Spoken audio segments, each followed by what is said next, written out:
Story number 1. Phantom on Glen Highway. The sun had long dipped below the horizon by the time I found myself driving along Glen Highway, the main artery slicing through the heart of Alaska's remote wilderness. The road stretched endlessly, flanked by dense forests and the occasional glimpse of snow-capped peaks piercing the twilight sky. It was late October, and the chill in the air hinted at the approaching winter. My truck's heater battled the cold, but the pervasive sense of isolation weighed heavily on me. I was returning from a business trip in Anchorage, eager to get back to the familiarity of home. The drive was monotonous, the rhythmic hum of the engine and the occasional rustle of wildlife the only companions on this desolate stretch. Glen Highway was notorious for its stretches of solitude, where the vastness of nature seemed to swallow any hint of civilization.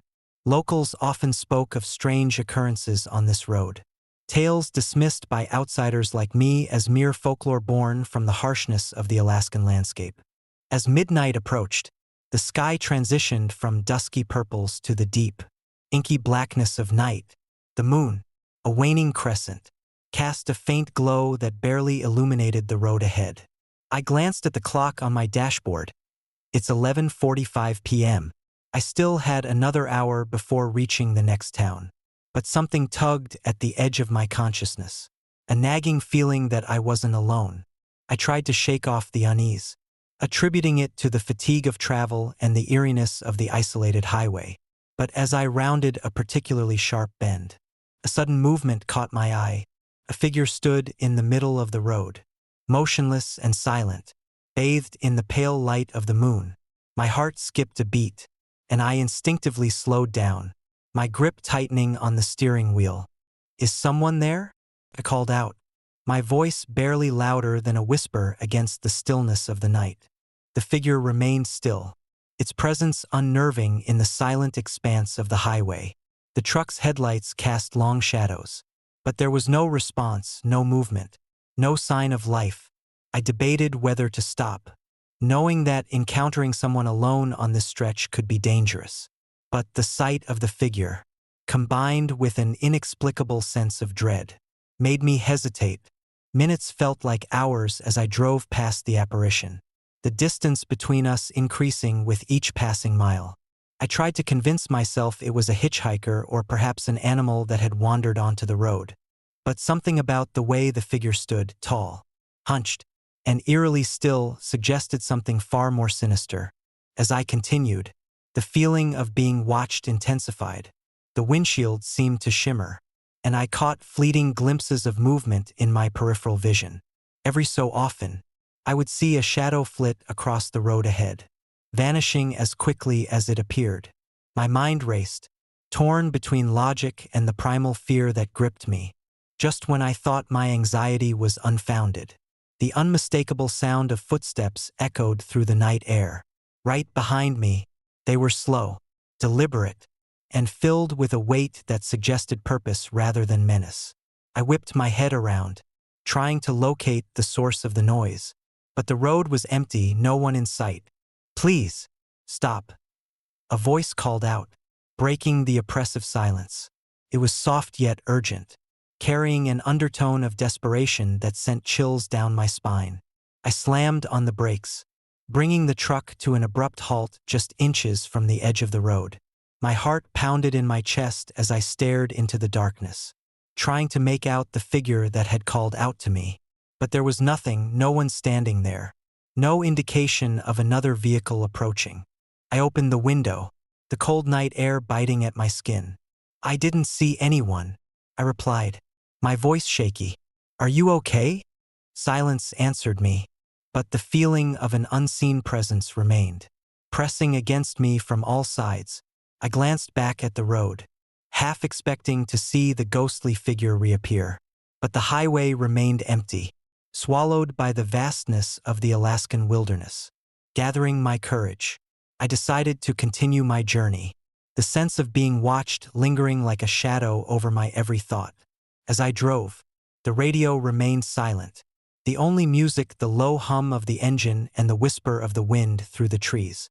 The footsteps returned intermittently, always just out of sight, creating a symphony of fear that played on repeat in my mind. Hours passed without incident, the monotony of the drive slowly easing my tension. By the time I reached the next town, the first hints of dawn began to lighten the sky, dispelling the darkness that had held me captive throughout the night. I pulled into the town's only motel. The warmth and safety of the lobby a stark contrast to the terror that had plagued me hours before. Exhausted, I settled into my room, the events of the night replaying in my mind like a haunting melody. I couldn't shake the image of the silent figure on Glen Highway, nor the sensation of being pursued by an invisible force. My thoughts were interrupted by a knock at the door, a sound that jolted me from my reverie. "Who is it?" I called out, my voice still trembling from the night's ordeal. "It's me, Mike," a familiar voice replied, bringing a wave of relief. My colleague from the business trip had stayed behind in the town while I continued my drive back home. "Mike, what are you doing here?" I exclaimed, opening the door to greet him. He stepped inside, his expression serious. "I heard you were driving alone on Glen Highway last night. Are you okay?" "I was worried when I didn't hear from you." I nodded, trying to mask the fear that still gripped me. "I'm fine, just had a rough night." Mike glanced around the room, his eyes narrowing. "Did you see anything unusual out there?" I hesitated, unsure of how much to reveal. "I saw a man standing in the middle of the road, but when I passed, he disappeared." Mike's expression grew thoughtful. "I've heard stories about that stretch of highway. They say the spirits of lost travelers linger there, unable to find peace. Some even claim to see shadowy figures moving through the darkness." I swallowed hard, the weight of his words sinking in. "Do you believe it?" He sighed, running a hand through his hair. "I've never seen anything myself, but with how remote Glen Highway is, it's not surprising people have their own experiences. Maybe it's just the isolation playing tricks on our minds." Despite his reassurances, I couldn't shake the feeling that something ancient and restless roamed the highways of Alaska, forever tethered to the land by unresolved pain and sorrow. The stories of the haunted highway, once dismissed as mere superstition, now felt eerily plausible in the wake of my own encounter. The next morning, determined to find some answers, I sought out the local library, a small building nestled between the motel and the town's general store. The librarian, an elderly woman named Agnes, greeted me with a warm smile that faltered when I mentioned Glen Highway. "I remember those stories," she said, her eyes reflecting a mix of fear and reverence. "There's something about that road, something that keeps people away after dark." I spent hours poring over old newspapers and town records, uncovering tales of tragic accidents and mysterious disappearances that had occurred along Glen Highway over the decades. One story, in particular, stood out, a tale from the early 1970s about a family who had lost their lives in a sudden blizzard while traveling the highway. Their car had been found abandoned on the road, with no sign of the family, their belongings scattered in the snow. Agnes noticed my interest and approached me. "They say the spirits of those who perished there never found their way back. Some believe they're stuck, reliving their final moments, unable to move on." I nodded, the connection between the past and my present experience becoming undeniable. "Do you think what I saw was one of them?" She placed a comforting hand on my shoulder. "It's possible. The wilderness is unforgiving, and sometimes tragedies leave imprints that persist long after the physical evidence has faded." Armed with this knowledge, I felt a sense of responsibility to honor the memories of those lost souls. That night, I returned to my room, the events of the past days fueling a determination to help bring peace to the restless spirits of Glen Highway. I reached out to Mike, sharing my findings and suggesting that we do something to commemorate the lives lost on that haunted road. Together, we organized a memorial at the next rest stop along Glen Highway, a small plaque honoring the families who had perished in the unforgiving Alaskan wilderness. The night of the memorial, we invited local residents to join us, hoping that collective remembrance would provide some measure of closure for the lingering spirits. As darkness fell, we gathered by the roadside, the cold biting at our skin as we lit candles and placed flowers at the base of the plaque. The atmosphere was somber, the silent vigil a tribute to the lives cut short by the harshness of nature. Just as we began to speak words of remembrance, the air grew thick with an inexplicable stillness. The howling wind seemed to pause, the night holding its breath in anticipation. Then, without warning, a figure emerged from the darkness, tall, cloaked in shadow, eyes glowing a faint red under the moonlight. We watched in awe and fear as the figure approached the memorial, his presence both commanding and sorrowful. The howls that once filled the night air returned, but this time, they carried a different tone, one of gratitude and release. The figure reached out, a gesture of acceptance, before dissolving into the night, the oppressive chill lifting as if a great weight had been lifted from the land. The howls faded into the distance, replaced by the gentle rustling of the trees and the soft glow of the moon. In that moment, I felt a profound sense of peace, knowing that we had done something meaningful to honor those who had been lost. The haunted highway still held its mysteries, but the night felt less oppressive, the shadows less menacing. Years have passed since that pivotal night, but the memory of the phantom on Glen Highway remains vivid in my mind. The road continues to stretch out into the wilderness, its secrets held tightly by the land and the spirits that watch over it. The stories of haunted highways and restless souls are now part of my own narrative, a testament to the enduring power of remembrance and the thin veil between the living and the dead. If you ever find yourself driving along Glen Highway in the dead of night, remember our story, respect the legends, honor the memories of those who came before, and tread carefully, for in the heart of Alaska's wilderness, amidst the endless stretches of road and the silent whispers of the past, lies a presence that watches, waits, and guards its domain with a vigilance that can turn a simple drive into a journey of fear and understanding. Story number 2. Whispers in the Talkeetna Woods.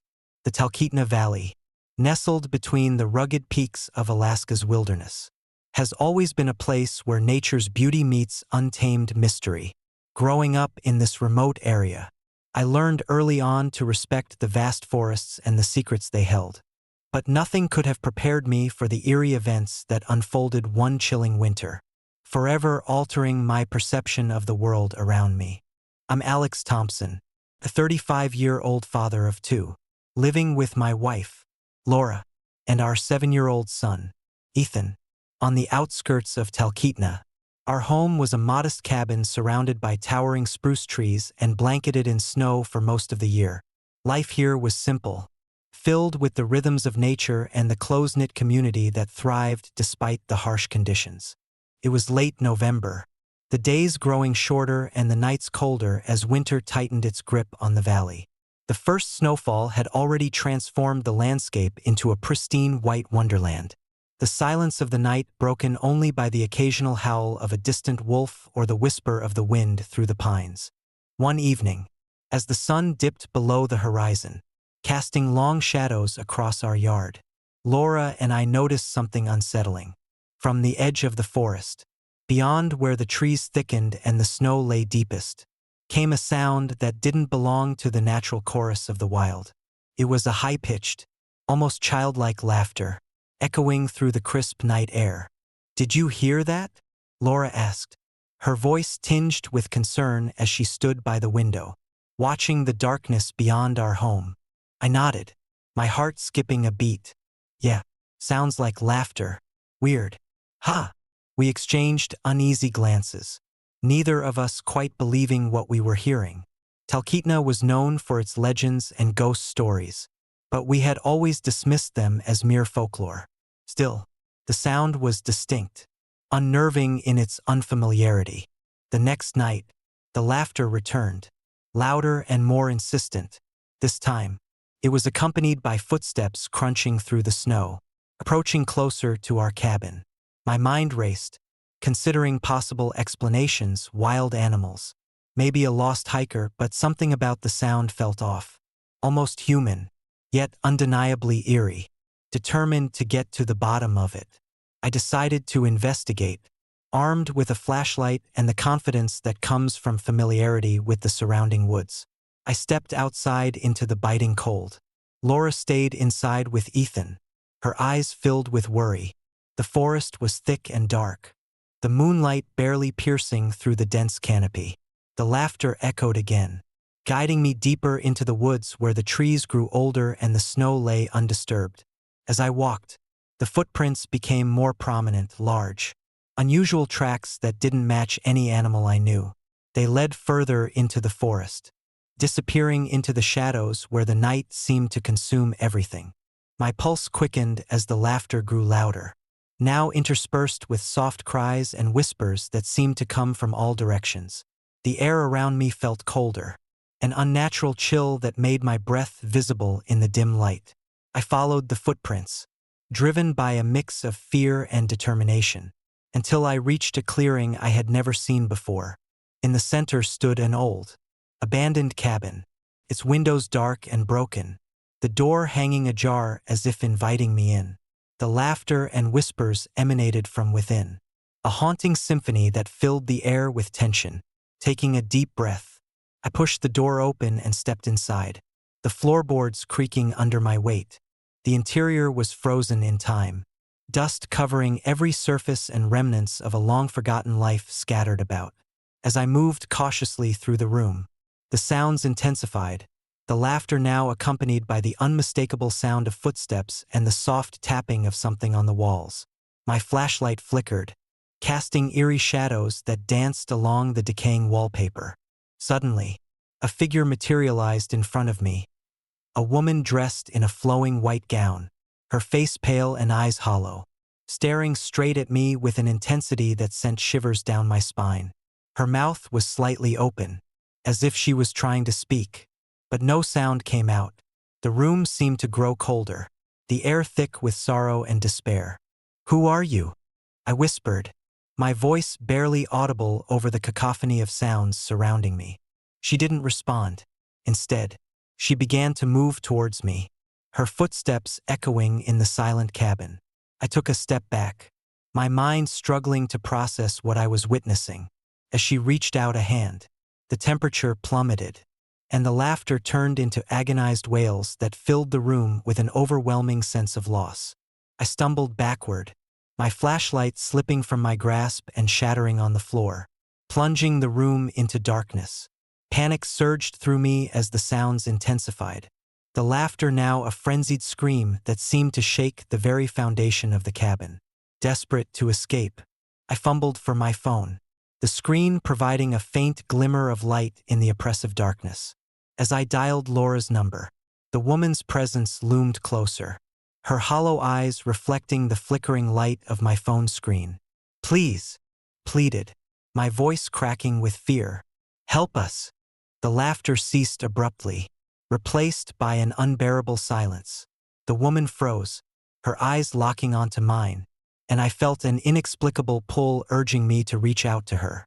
But instinctively, I backed away, my body moving on its own accord as I fled the cabin, the footsteps of the apparition echoing behind me like the beat of a relentless drum. I didn't stop until I reached the edge of the forest, breathless and trembling, the sounds of the night fading into an eerie stillness. Laura and Ethan were waiting anxiously at the window, their faces etched with worry. "What happened?" Laura demanded, rushing to my side. I struggled to find the words. The image of the ghostly woman and the haunting sounds of her laughter seared into my memory. There was something, in the cabin. I saw her. Laura's eyes widened in fear, and she quickly ushered me inside. The warmth of our home a stark contrast to the chilling encounter in the woods. We sat together, trying to make sense of what had transpired, the silence between us heavy with unspoken fears. In the days that followed, the laughter and footsteps became a recurring nightmare. Every night, the sounds returned, stronger and more persistent, as if the spirits of the past were determined to reach out and reclaim what was lost. The footprints led to the abandoned cabin, a place that now felt cursed, its dark history entwined with our own lives. Determined to end the torment, I delved into the village archives, uncovering the tragic story behind the haunted cabin. Decades ago, a family had lived there, James, his wife Eleanor, and their 2 children. One fateful winter night, a sudden blizzard trapped them inside the cabin, cutting off all communication with the outside world. Rescue efforts were hampered by the relentless storm, and the family was never found, their fate a mystery that left the village in mourning. The legend of the haunted cabin grew in the aftermath, stories of ghostly apparitions and unexplained phenomena becoming a cautionary tale for those who dared to venture too close. The laughter and footsteps were believed to be the restless spirits of the family, eternally searching for a way to escape the frozen confines of their tragic end. Armed with this knowledge, I returned to the cabin with Laura and a local historian, hoping to lay the spirits to rest and bring closure to our village. We performed a ritual of remembrance, lighting candles and speaking prayers of peace, honoring the memory of the lost family and offering our empathy for their eternal suffering. As the ceremony reached its climax, the air grew thick with emotion, the temperature rising slightly as if acknowledging our intentions. The sounds of laughter and footsteps began to fade, replaced by a profound silence that enveloped the cabin. The ghostly woman appeared once more, her eyes filled with gratitude and sorrow, before dissolving into the night like mist under the morning sun. The following night, the laughter and footsteps ceased entirely, the cabin standing silent and still, its dark history finally finding peace. The footprints no longer appeared in the snow, and the presence that had haunted our village seemed to lift, leaving behind a sense of calm and closure. Years have passed since that transformative winter, but the memory of the haunting remains a poignant reminder of the fragile boundary between the living and the dead. Talkeetna continues to thrive, its community bonded by the shared experience of confronting the supernatural and the enduring power of compassion and remembrance. If you ever find yourself driving through the remote woods of Talkeetna on a cold winter night, remember our story, respect the legends, honor the memories of those who came before, and tread carefully, for in the heart of the wilderness, amidst the silent pines and the frozen shadows, lies a presence that watches, waits, and guards its domain with a vigilance that can turn the quietest night into a journey of fear and understanding. Story number 3. Whispers over the frosted bridge. The night air in Fairbanks was always crisp, carrying with it the biting chill of Alaskan winters. The stars pierced the darkness, their light shimmering on the icy waters below. Growing up in this remote village, I had heard countless stories about the old bridge that spanned the frozen river. But like most legends, I dismissed them as mere folklore, tales spun to keep curious minds away from the dangers lurking in the wilderness. That was until one fateful night changed everything. It was late November, and the first heavy snowfall had blanketed the landscape, transforming Fairbanks into a winter wonderland. The bridge, an old wooden structure with creaky planks and weathered railings, stood silent under the weight of the snow. Locals rarely crossed it at night, especially after dark, but necessity sometimes overrode superstition. I was driving home from a late shift at the local hardware store, my truck packed with supplies for the coming winter. The roads were slick, and visibility was poor, but I was a seasoned driver, accustomed to navigating the treacherous conditions. As I approached the bridge, the familiar sight brought a sense of relief until I saw the solitary figure standing at the far end. At first glance, it appeared to be a man, his silhouette barely discernible against the snowy backdrop. He stood motionless, gazing into the darkness, his posture tense as if waiting for something or someone. I felt a pang of unease but convinced myself it was just another late-night wanderer seeking shelter. I slowed down, my headlights illuminating the figure. As I drew closer, the man's features became clearer. He was tall, with broad shoulders and a rugged face partially obscured by a thick, hooded coat. His eyes, however, were what unnerved me the most, pale and hollow, staring straight ahead with an intensity that seemed almost otherworldly. "Evening," I called out, hoping to offer a friendly greeting. He didn't respond.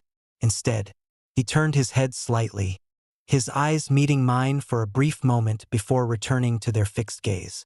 A shiver ran down my spine, and I couldn't shake the feeling that something was terribly wrong. Deciding it was best to continue my journey, I pressed the accelerator, the truck's engine roaring to life as I sped away. But as I left the bridge behind, a sense of dread settled over me. I glanced in the rearview mirror, half expecting to see the man following.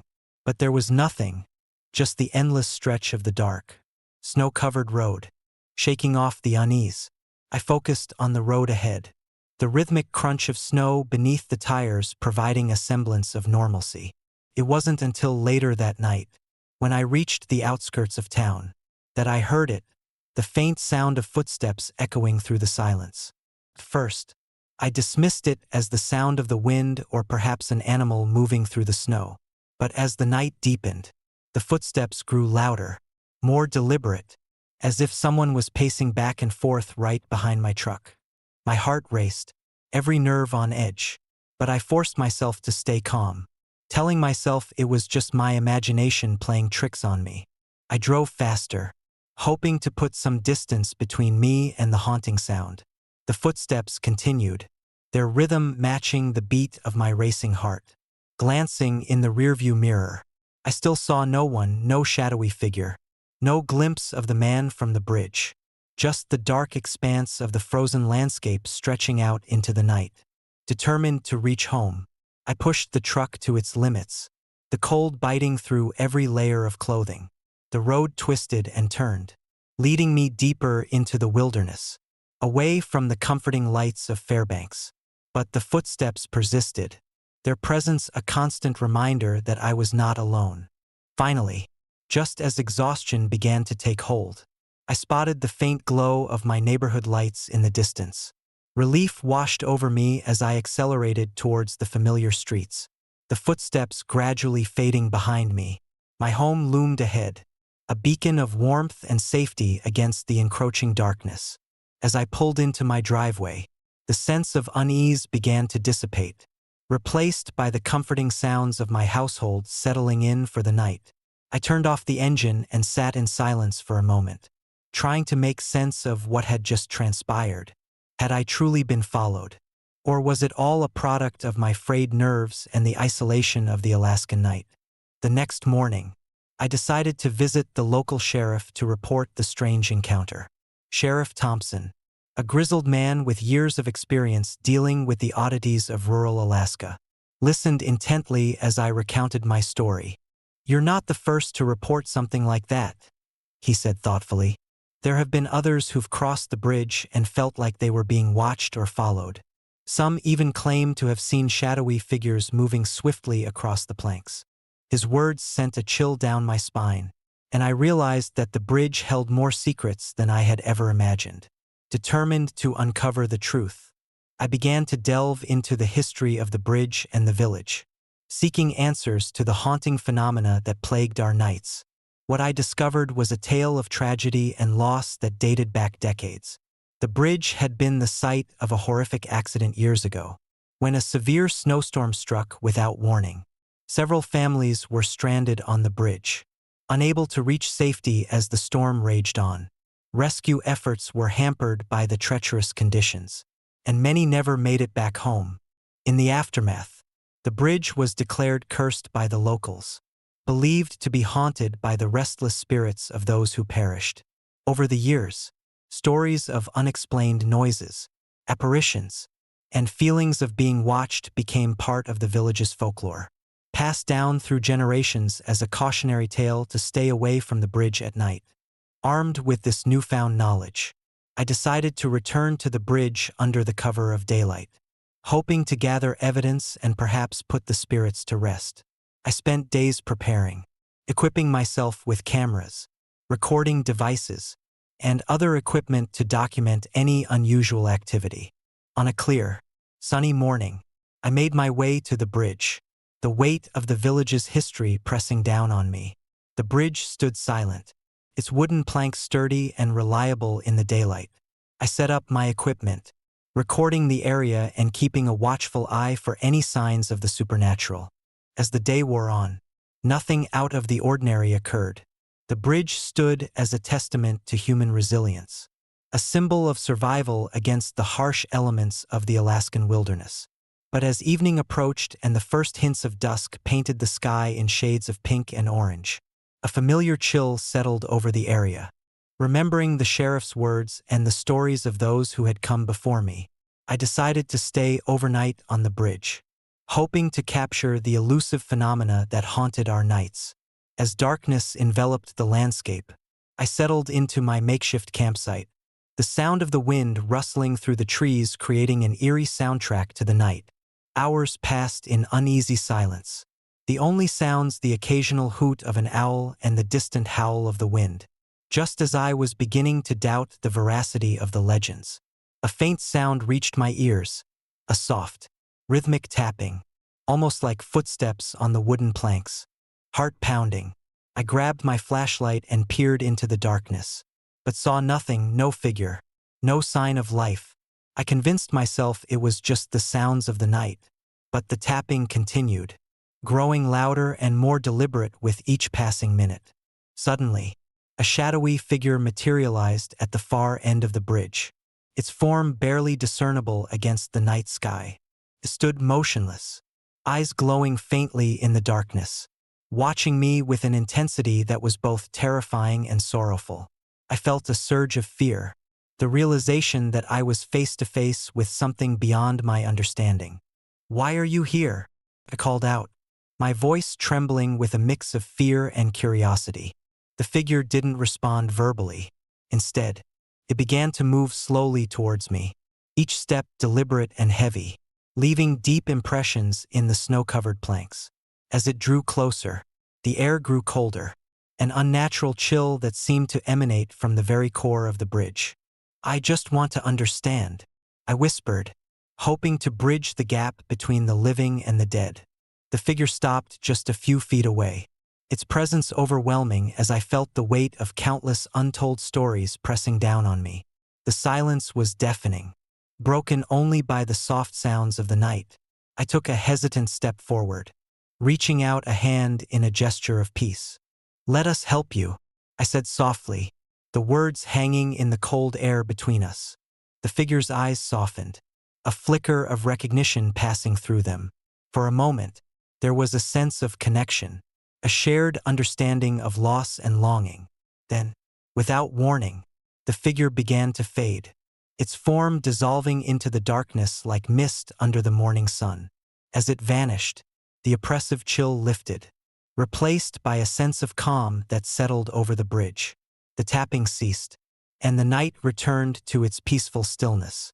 I stood there for a moment, processing the encounter, feeling a profound sense of relief and closure. The next morning, I returned to the village, my heart lighter than it had been in years. The bridge no longer felt like a place of fear, but rather a symbol of resilience and the enduring spirit of those who had come before us. I shared my experience with Sheriff Thompson and the other villagers, offering a new perspective on the haunted bridge that had long been a source of fear and superstition. In the weeks that followed, the strange occurrences around the bridge diminished, the spirits seemingly finding peace after centuries of unrest.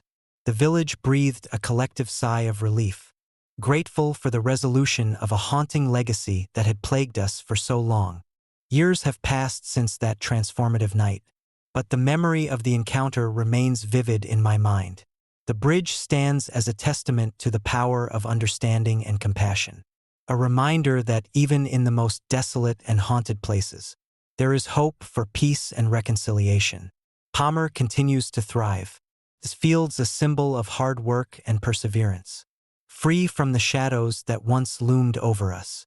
If you ever find yourself driving across Highway 50 in the dead of night, remember our story, respect the legends, honor the memories of those who came before, and tread carefully, for in the heart of the Alaskan wilderness, Amidst the endless fields and the silent bridges lies a presence that watches, waits, and guards its domain with a vigilance that can turn curiosity into a journey of fear and understanding.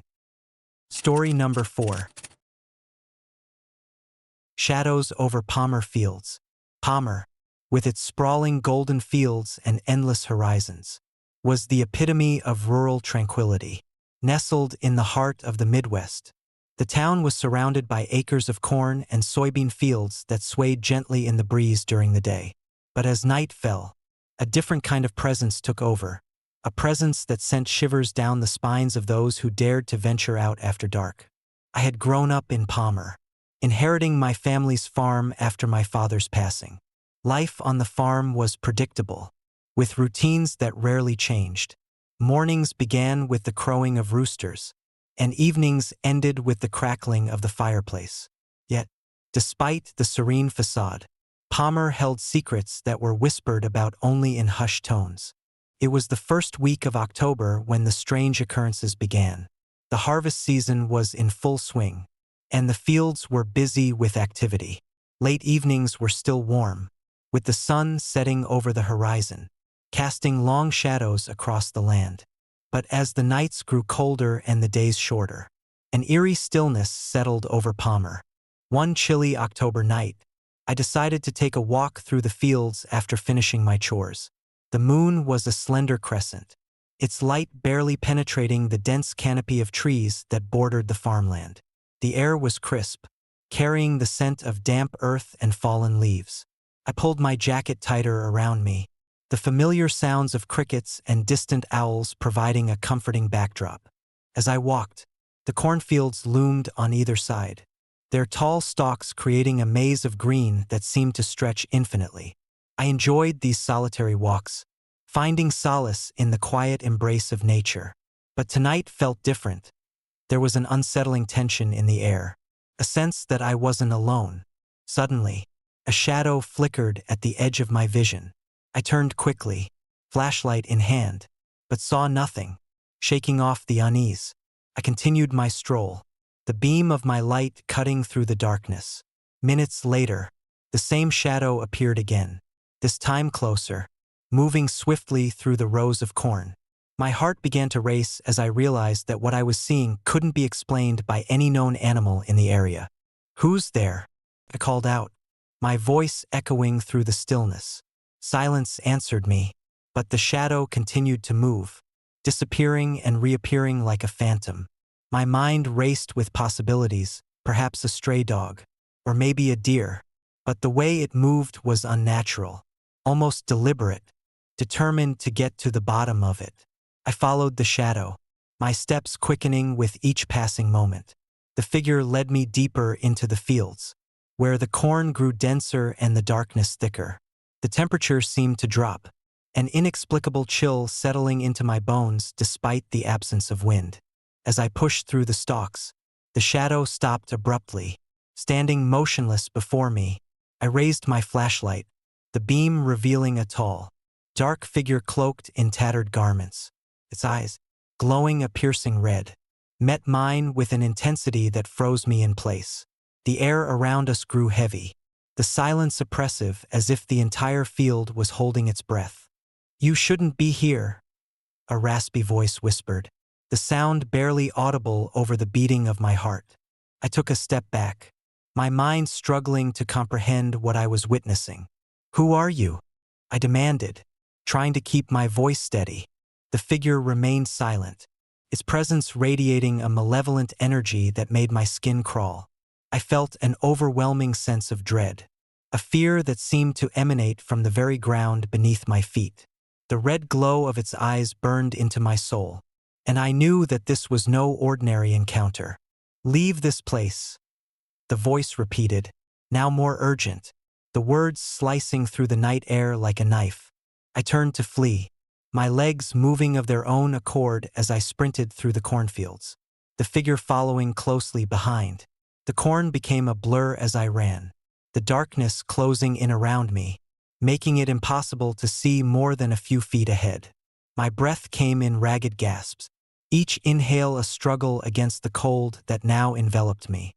Behind me, the sound of footsteps grew louder, the red eyes never leaving my path. Panic surged through me as I desperately searched for an escape, my mind racing with thoughts of survival. The fields seemed endless, a never-ending maze that trapped me in its claustrophobic embrace.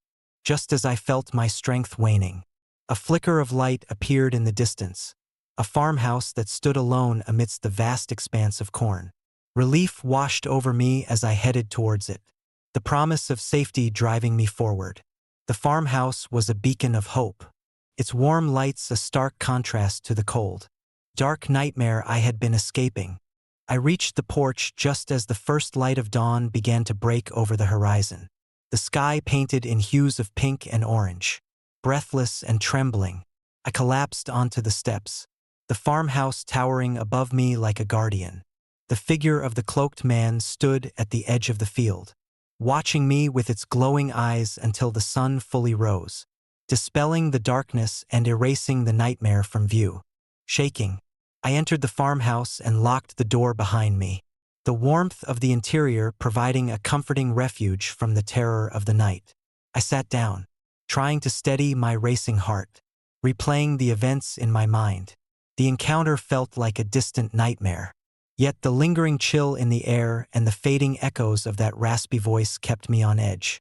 Over the following days, I couldn't shake the feeling that something had changed. The atmosphere in Palmer grew increasingly tense, with more reports of strange occurrences. Farmers spoke of cold spots in their fields, unexplainable noises echoing through the night, and sightings of dark figures moving swiftly through the corn.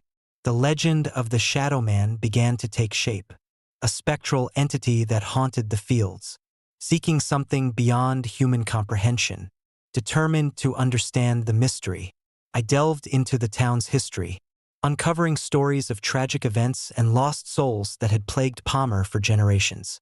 There were tales of farmers who had vanished without a trace, their families left to wonder about their fate. Some believed that the land itself held grudges, while others whispered of vengeful spirits bound to the earth. One evening, armed with knowledge and a growing sense of purpose, I returned to the cornfields, determined to confront the Shadow Man and uncover the truth behind the haunting. As night fell, I ventured out with a flashlight and a camera, ready to document whatever I might encounter. The fields were silent, the darkness thick and impenetrable. I walked cautiously, my senses heightened as I scanned the surroundings for any sign of movement. Hours passed with no incident, but the eerie stillness kept me on edge. Just as I began to doubt my resolve, I heard it, the faint sound of footsteps echoing through the corn. I froze, my heart pounding as I turned towards the source of the noise. The Shadow Man emerged from the darkness, his eyes glowing red as ever, the air around him growing colder with each step. "Why do you persist?" he asked, his voice carrying the same raspy tone from that fateful night. "I want to help you," I replied, my voice steady despite the fear gripping me. "What do you need?" The Shadow Man's expression softened, a hint of sorrow replacing the menace in his eyes. "I seek release," he murmured, bound by the pain of loss and the bitterness of unfulfilled promises. I approached him slowly, extending a hand in peace. "Tell me your story. Maybe I can help you find the closure you need." For a moment, there was silence as he regarded me, the tension between us palpable. Then, he began to speak, his words weaving a tale of tragedy and regret that echoed through the fields. "I was once a farmer here, just like you," he said, his voice tinged with sorrow. "My family and I worked these lands, nurturing the crops and living in harmony with nature. But one harsh winter, tragedy struck. A blizzard swept through Palmer, claiming the lives of my loved ones and leaving me alone amidst the frozen wasteland." His story unfolded like a haunting melody, each word painting a picture of loss and longing that resonated deep within me. I wandered the fields, searching for my family, but they were gone, consumed by grief and unable to move on. My spirit became tethered to this land, forever bound to the memories of what was lost. Tears welled up in my eyes as I listened, the weight of his sorrow palpable. Is there a way to help you move on? I asked gently, reaching out a hand once more. The shadow man nodded, his eyes reflecting a glimmer of hope. Find the place where we last stood, where the blizzard claimed our lives. There lay the key to my release. Determined to honor his request, I set out to locate the exact spot of the tragedy. Armed with maps and old records, I pieced together the events of that fateful winter, identifying the location where my family had perished. It was a remote area deep within the cornfields, a place that now held the key to freeing a tormented soul. Under the light of a full moon, I returned to the spot, laying out candles and symbols of remembrance as a tribute to the lost families of Palmer. I spoke words of compassion and understanding, bridging the gap between the living and the dead with my sincere intention to help. As I performed the ceremony, the air grew thick with emotion, the spirits of the past watching silently as I offered my aid. The shadow man appeared once more, his presence now filled with gratitude rather than menace. "Thank you," he whispered, his form beginning to shimmer and fade. "Your kindness has freed me from the chains of sorrow." With a final, heartfelt nod, he vanished, the oppressive chill lifting from the air as dawn broke over the horizon. The cornfields were bathed in the soft light of morning, the darkness of the night replaced by the promise of a new day. In the weeks that followed, the strange occurrences in Palmer ceased, the fields once again returning to their peaceful state. The legend of the Shadow Man evolved, a story of compassion and redemption rather than fear and vengeance. The town breathed a collective sigh of relief, grateful for the closure that had finally come to rest. Years have passed since that transformative night, but the memory of the Shadow Man remains a poignant reminder of the enduring power of empathy and the importance of honoring the past.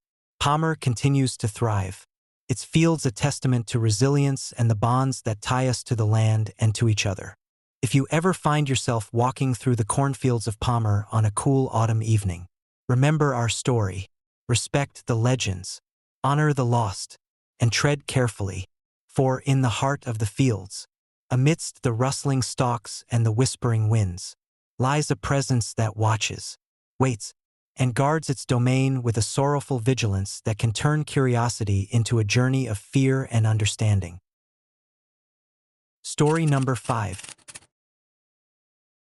Whispers on Iliamna Shore.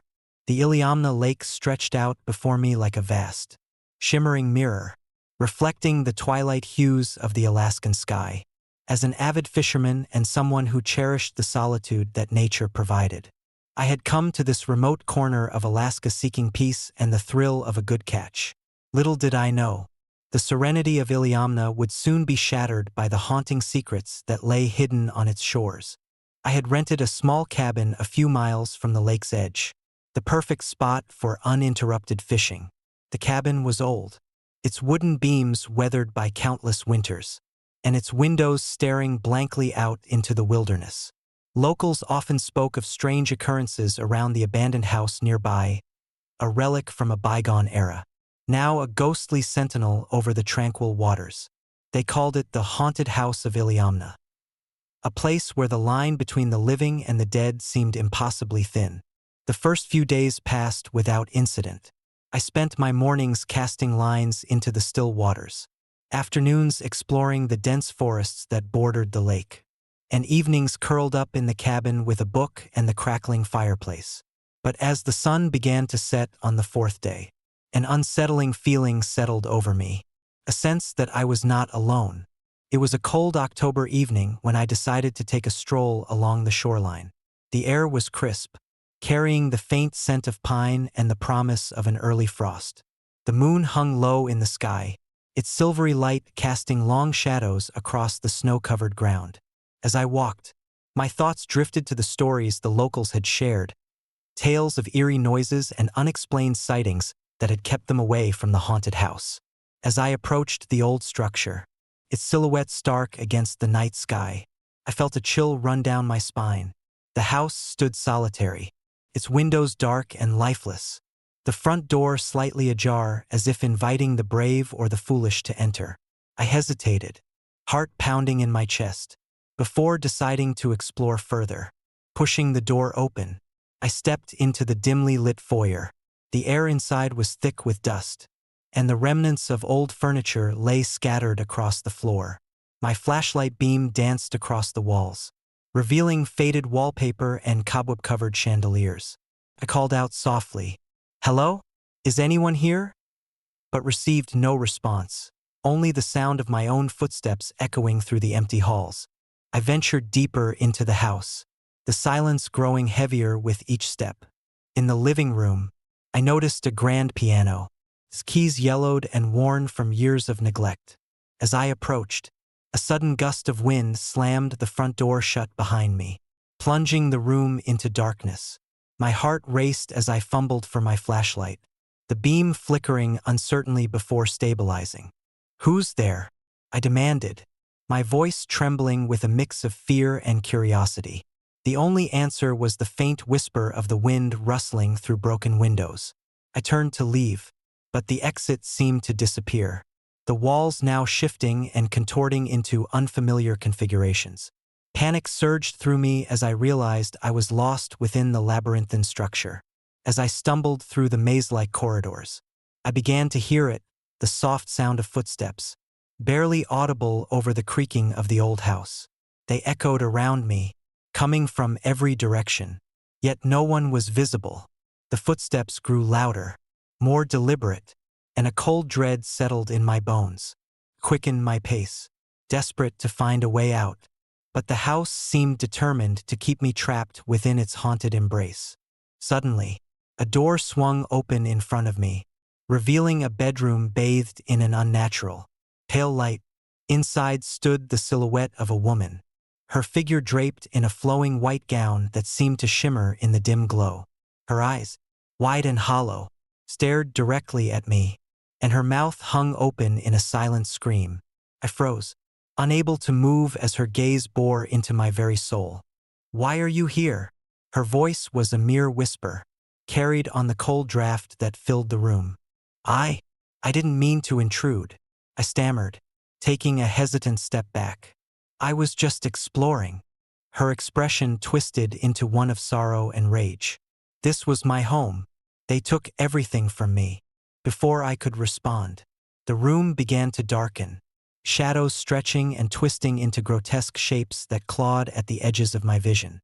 The temperature plummeted, and I could see my breath misting in the frigid air. The woman reached out a hand, her fingers elongated and clawed, and I felt an invisible force pulling me towards her. "No!" I shouted, trying to break free from the unseen grip. But my body felt heavy, as if I were trapped in quicksand. Desperation fueled my movements as I struggled against the invisible bond, the room now swirling with ghostly apparitions that wailed and moaned in the darkness. With a final surge of adrenaline, I managed to wrench myself free, stumbling away from the room as the house seemed to come alive with rage. The walls groaned and the floors shook beneath me, the house reacting to my presence with violent unrest. I raced through the corridors, the sounds of the haunted house now a cacophony of screams and footsteps, until I found myself back at the foyer. The front door creaked open once more, and without looking back, I fled into the night, the cold air biting at my skin as I ran through the snow-covered ground. The haunted house loomed behind me, its dark windows staring like empty eyes into the abyss. I didn't stop until I reached the safety of my cabin, the memory of the nightmarish encounter etched into my mind like a scar that refused to fade. The following morning, I tried to rationalize what had happened, convincing myself that it was a hallucination brought on by isolation and fear. But the evidence was undeniable: the shattered window, the lingering chill in the air, and the deep sense of being watched that still clung to me. The haunted house of Iliamna Lake was no mere legend. It was a living nightmare that thrived in the shadows, its restless spirit forever bound to the desolate shores. Determined to uncover the truth, I delved into the history of the house, uncovering a tragic tale of loss and betrayal. Decades ago, the house belonged to a woman named Eleanor, who had lived there with her family. One winter night, a fierce blizzard descended upon the area, and her entire family vanished without a trace. Despite extensive searches, no evidence of their disappearance was ever found, and Eleanor was left to mourn alone in the freezing solitude of the house. As I pieced together the fragments of Eleanor's story, I couldn't help but feel a connection to her sorrow. The haunted house was a testament to the enduring pain of loss, a place where the past refused to be forgotten and the spirits of the lost lingered in eternal torment. The sounds of footsteps and knocking were echoes of Eleanor's grief, manifesting in the physical realm as a desperate plea for help and remembrance. One evening, driven by a mixture of fear and compassion, I returned to the cabin, determined to confront the haunting presence and offer some semblance of peace. Armed with lanterns and a heart full of empathy, I approached the haunted house under a sky filled with stars that seemed to watch my every move. I entered the house once more, the air thick with sorrow and the remnants of past tragedies. As I navigated the familiar corridors, the temperature dropped, and the oppressive silence returned. In the living room, I set up a small altar with candles and photographs of Eleanor's family, hoping to honor their memory and provide a sense of closure. As the candles flickered, casting a warm glow over the room, I felt a presence behind me. Turning slowly, I saw Eleanor once more, her eyes filled with a deep, unending sorrow. This time, however, there was a softness in her gaze, a hint of gratitude that had been absent during our first encounter. "Thank you," she whispered, her voice carrying a weight of finality. "Now, I can rest." The room began to brighten, the shadows receding as the spirit of Eleanor found peace in knowing that her story would not be forgotten. The oppressive chill lifted, replaced by a sense of calm that enveloped the house and its haunting legacy. As dawn broke over Iliamna Lake, I left the cabin with a heart lighter than it had been in days. The haunted house stood silent and still, no longer a place of torment but a monument to the power of compassion and understanding. I had uncovered the truth behind the legend, and in doing so, had helped Eleanor find the peace that had eluded her for so long. Years have passed since that pivotal night, but the memory of the haunted house and the sorrowful spirit of Eleanor remain vivid in my mind. The shores of Iliamna Lake are now a place of tranquility, the haunted legacy of the past giving way to the enduring beauty of nature's resilience. The stories of strange noises and ghostly apparitions have dwindled, replaced by tales of peace and the healing power of acknowledging and honoring the pain of the lost. If you ever find yourself near Iliamna Lake, take a moment to honor the stories that have shaped this place. Respect the legends, heed the whispers of the past, and remember that even in the most desolate and frozen corners of the world, compassion can bridge the gap between the living and the dead, turning haunting echoes into memories of peace and remembrance. Story number 6. Echoes of the Kushtaka. The Chugach Mountains have always held a certain allure for me, a rugged beauty that promises both adventure and solitude. Growing up in Anchorage, I spent countless weekends exploring the vast wilderness that lay just beyond the city limits. The dense forests, towering peaks, and winding rivers became my playground, a place where I could escape the humdrum of everyday life and lose myself in nature's embrace. But it wasn't until I joined a group of seasoned hunters that I truly began to understand the depths of the Chugach's mysteries. It was late October, the air crisp and the first hints of winter frost beginning to settle on the ground. Our group consisted of 5 hunters, each with their own reasons for braving the wilderness. There was Mike, the grizzled veteran with decades of experience. Sarah, an avid wildlife photographer eager to capture the elusive mountain goat. Tom, a tracker whose knowledge of the terrain was unparalleled. Lisa, a biologist fascinated by the region's unique ecosystem. And me, Jake, a writer seeking inspiration from the untamed wild. We set out early one morning, the sun barely cresting the horizon as we loaded our gear into sturdy 4-wheel drive trucks. The Chugach was particularly beautiful that day, the morning light casting a golden glow over the snow-dusted peaks and deep green forests. The excitement was palpable as we navigated the narrow trails, our breath visible in the cold air. By midday, We had reached our designated hunting ground, a secluded area nestled between two imposing mountains. The landscape was a tapestry of rugged terrain and dense woodland, punctuated by the occasional clearing where the wind whispered through the tall pines. We established our base camp, setting up tents and preparing for the long night ahead. As dusk approached, the forest transformed. The vibrant colors of the day gave way to the deep blues and blacks of twilight, and the sounds of wildlife shifted to the nocturnal chorus of crickets and owls.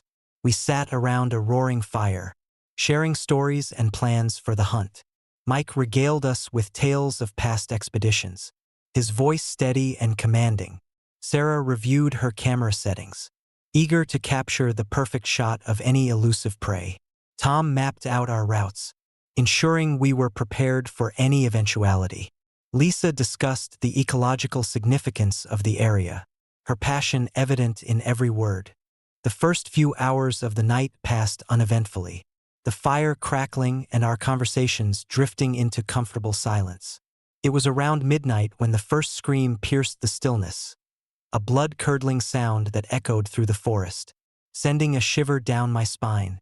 We all froze, exchanging uneasy glances as the noise reverberated through the trees. "Did you hear that?" Sarah whispered, her eyes wide with alarm. Mike nodded slowly, his expression grim. "Sounds like a human scream. Let's stick together." We grabbed our flashlights, the beams cutting through the darkness as we moved cautiously towards the source of the sound. The forest seemed to close in around us, the dense canopy blocking out the moonlight and creating an oppressive darkness that made every shadow feel like a lurking threat. As we navigated the winding trails, the scream echoed again, this time closer and more desperate. My heart pounded in my chest, adrenaline surging through my veins as fear took hold.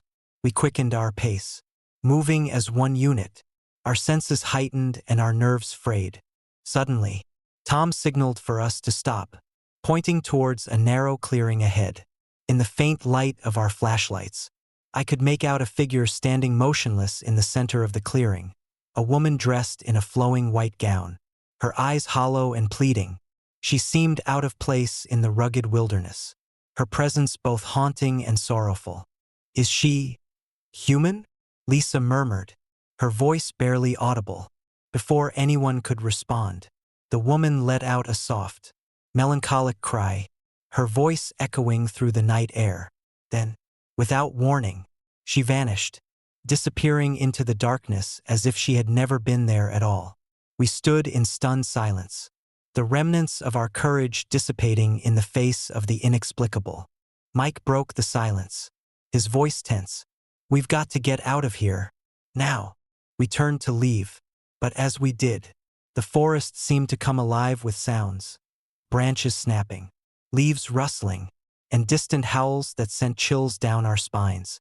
The air grew colder, the temperature dropping rapidly as an unnatural stillness settled over us. It was then that we realized we weren't alone. Out of the shadows emerged another figure, this one larger and more imposing, a creature covered in thick, matted fur, its eyes glowing a fierce red in the darkness.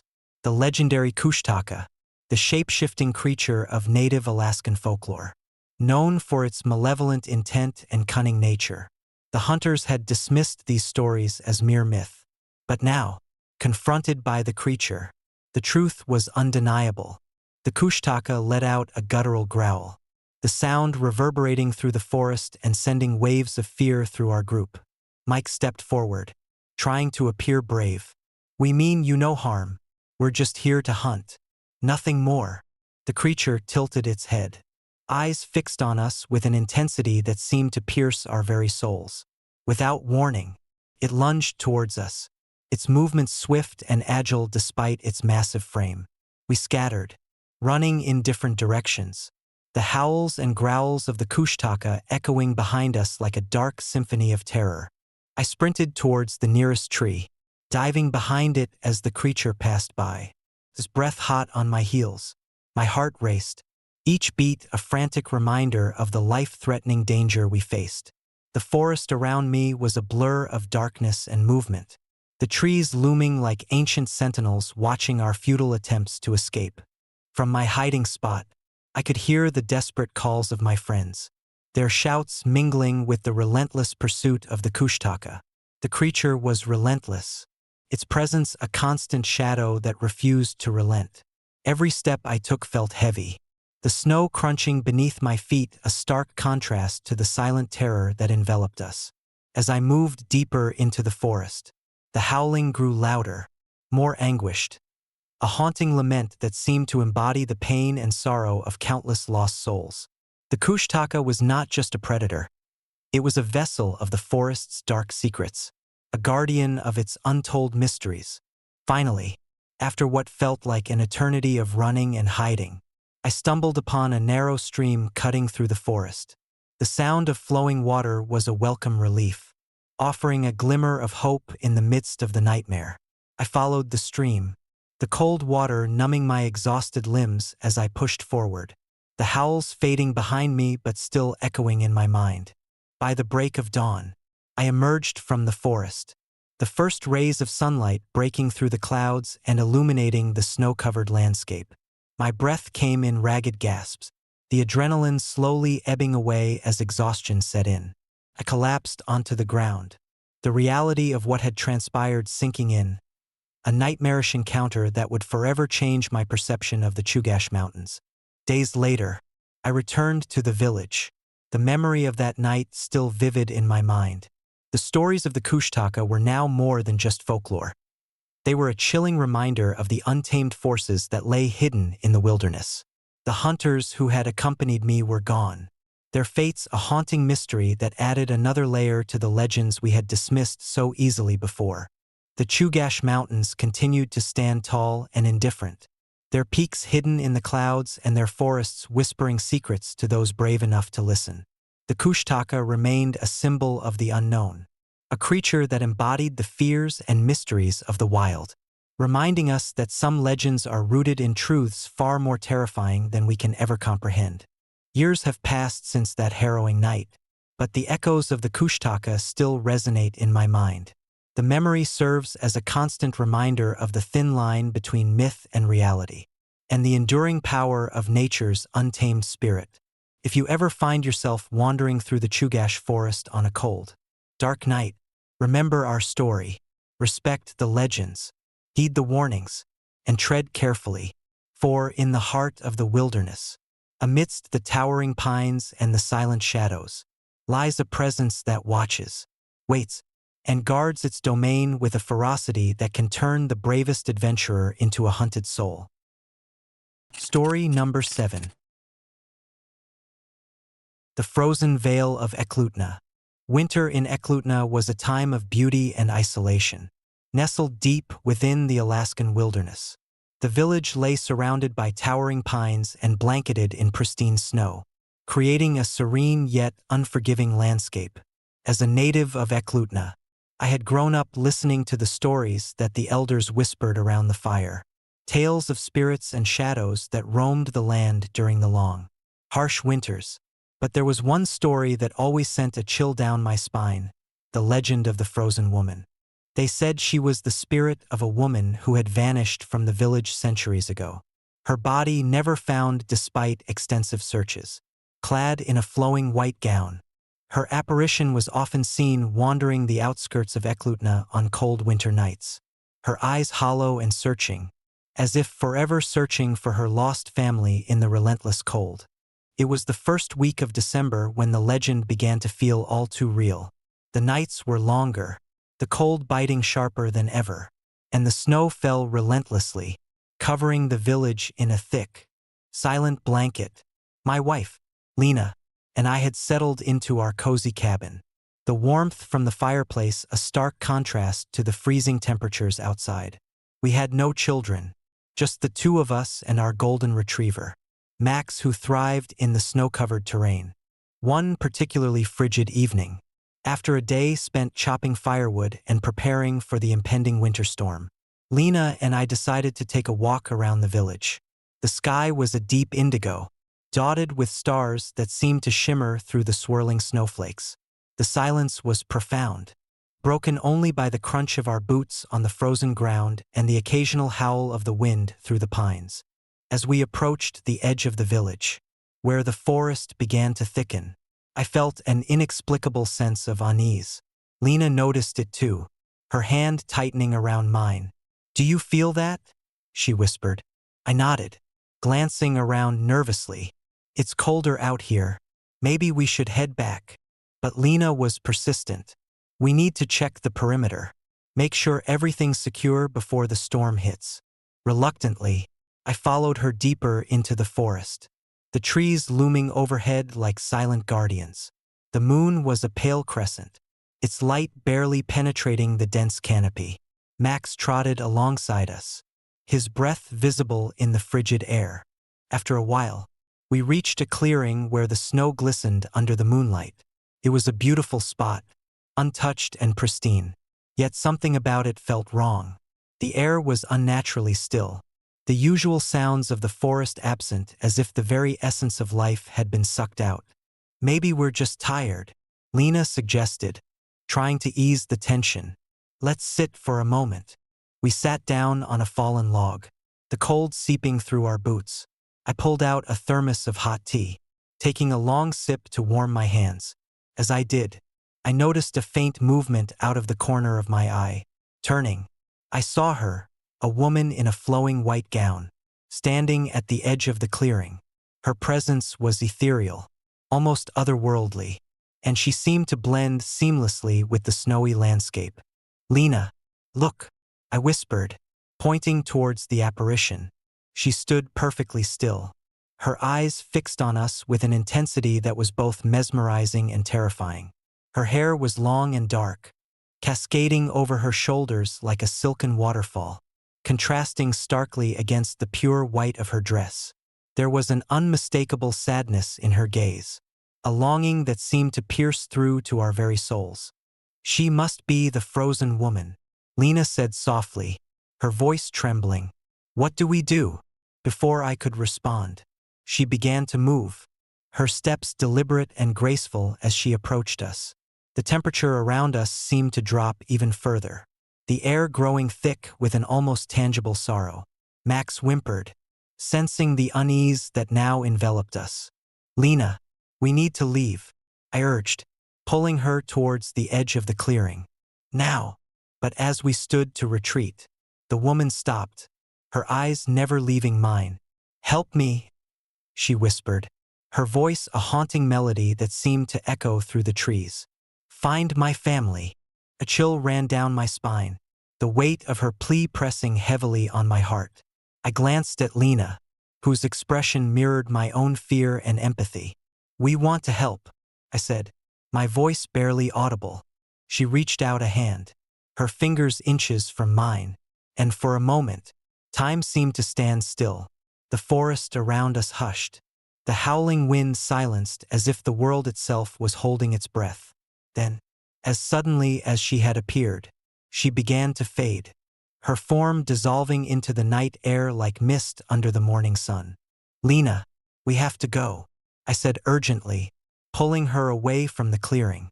We started to walk back, the image of the woman lingering in my mind. As we moved, I couldn't shake the feeling that we were being watched, the forest's shadows seeming to shift and dance with unseen eyes.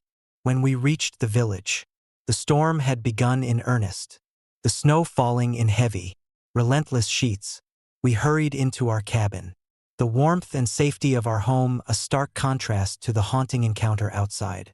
That night, sleep eluded me as I lay awake, replaying the events in my mind. The woman's eyes, so full of sorrow and longing, haunted my thoughts, and the weight of her plea pressed down on me. The days that followed were filled with a restless energy, a determination to uncover the truth behind the legend. I delved into the village archives, poring over old records and forgotten tales, searching for any clue that might explain the woman's appearance. Lena joined me, her support unwavering as we sought answers together. One evening, as we sifted through a collection of dusty journals in the Old Town Library, we stumbled upon a faded entry from the early 1800s. It told the tragic story of a woman named Eliza, who had disappeared during a fierce blizzard while searching for her children. Despite extensive searches, she was never found, her fate remaining a mystery that lingered in the collective memory of Eklutna. Could she be the frozen woman?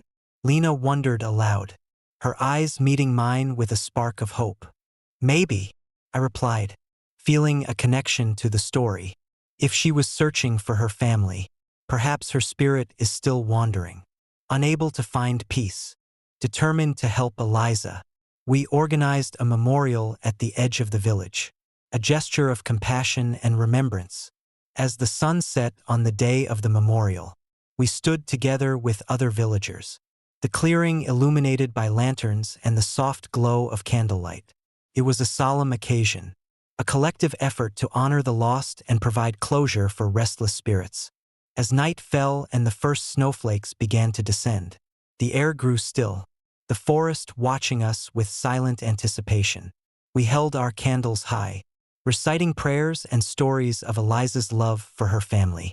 The atmosphere was thick with emotion, the village united in our shared goal of bringing peace to a tormented soul. Then, as if in response to our prayers, the temperature dropped once more, the chill of winter wrapping around us like a comforting embrace. From the shadows, the figure of a woman in white appeared, her presence no longer menacing but serene. Her eyes, once filled with sorrow, now held a gentle gratitude as she gazed upon us. "Thank you," she whispered, her voice carrying the warmth of 1,000 sunsets. "Find your peace." With that, she began to fade, her form dissolving into the night air, leaving behind a sense of calm and fulfillment.